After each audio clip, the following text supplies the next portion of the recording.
കൂടുതൽ വാർത്തകളും വീഡിയോകളും കാണാൻ ഈ ചാനൽ സബ്സ്ക്രൈബ് ചെയ്യുക. കൂടെ ബെൽ ബട്ടൺ അമർത്തുക.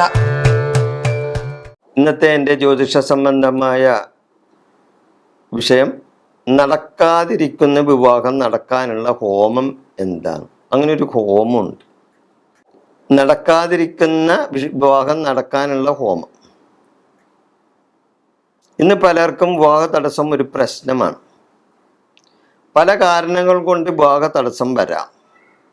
ആ തടസ്സം ഏതാണ് എന്ന് കണ്ടുപിടിച്ച് ഒരു ജ്യോതിഷ ആചാര്യൻ്റെ നിർദ്ദേശപ്രകാരം പരിഹാരങ്ങൾ ചെയ്താൽ വിവാഹ തടസ്സം മാറിക്കിട്ടും.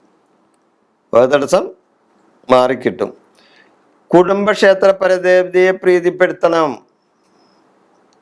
വിവാഹം നടക്കാതിരിക്കാനുള്ള കാര്യങ്ങൾക്ക് അങ്ങനെ വിവാഹം നടന്നില്ലെങ്കിൽ കുടുംബക്ഷേത്ര പരദേവതയെ പ്രീതിപ്പെടുത്തണം. അതേപോലെ തന്നെ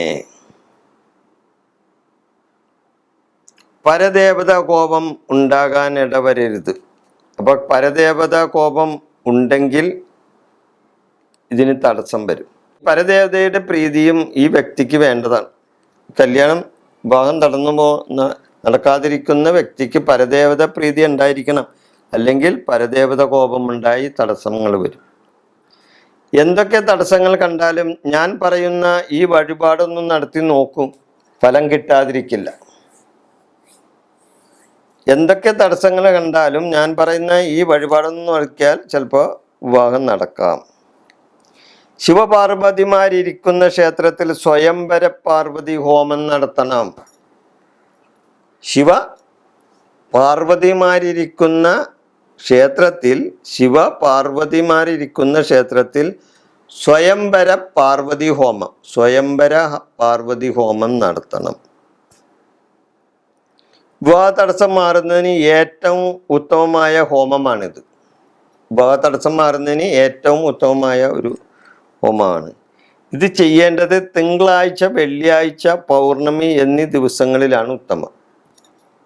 തിങ്കളാഴ്ച, വെള്ളിയാഴ്ച, പൗർണമി ദിവസങ്ങളിൽ, ഏത് ദിവസങ്ങളിലും ഈ പറഞ്ഞ ദിവസങ്ങളിൽ ചെയ്താൽ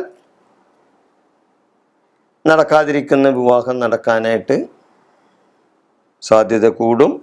അതേപോലെ തന്നെ വീരഭദ്രയന്ത്രം എഴുതി ധരിച്ചാലും നടക്കാതിരിക്കുന്ന വിവാഹങ്ങൾ നടക്കും.